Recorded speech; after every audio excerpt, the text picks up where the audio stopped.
14 मई 2023 को आखिरकार इलेक्शन हो ही गया भाई। नहीं नहीं, अभी रुक जाओ, सब्र करो, जरा पूरी खबर तो सुन लो।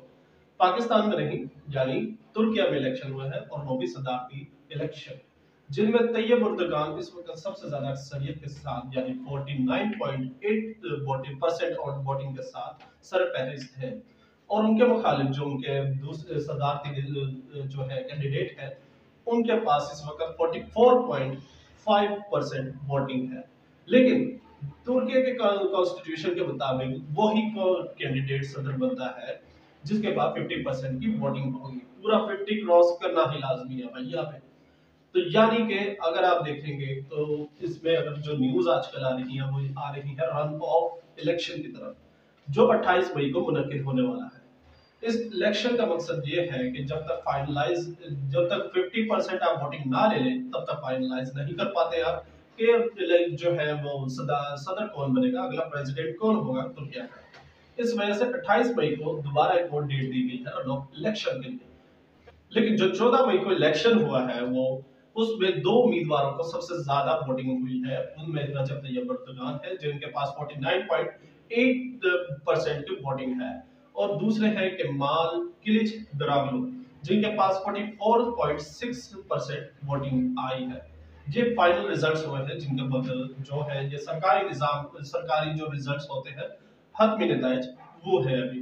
लेकिन हमें जैसे कि पता है कि 50% लेने वाले को ही अगला जो है सदर बनाया जाता है।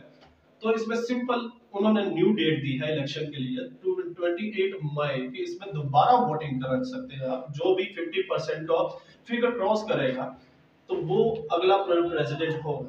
लेकिन अगर हम बात करें दोनों कैंडिडेट्स की पॉलिसी के बारे में जो इन्होंने मंशूर दिया है, यानी आने वाले के जो है 5 साल वो किस तरह वो जो उन्होंने अपनी पॉलिसीज बताई है, वो में हम डिस्कस कर लेते हैं। जैसे कि रजब तैयब एर्दोगान जो है वो 2003 से लेकर 2014 तक जो है तुर्किया के प्रेसिडेंट प्राइम मिनिस्टर रहते हैं, और उसके बाद 2014 से लेकर आज तक वो प्रेसिडेंट की सीट पर है। लेकिन एर्दोगान के लिए इस वक्त सबसे जो बड़ा मसला है वो ये है कि जो डिवेल्युएशन करेंसी है में बढ़ती हुई महंगाई है, और इकोनॉमी के लिए बहुत बड़ा फैक्टर है जिससे उनकी जो मकबूलियत है उस पर इफेक्ट आ सकता है।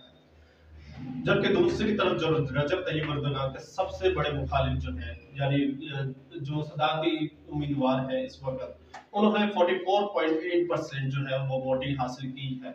अब यही दो जो है कैंडिडेट्स वो अगले रन ऑफ इलेक्शन के लिए 28 मई को दोबारा आपस सामने आमने सामने भिड़ेंगे। अब जो इनमें से इन दोनों में से जो 50% का फिगर क्रॉस करेगा वही तुर्किया का जो है नेक्स्ट प्रेसिडेंट होगा।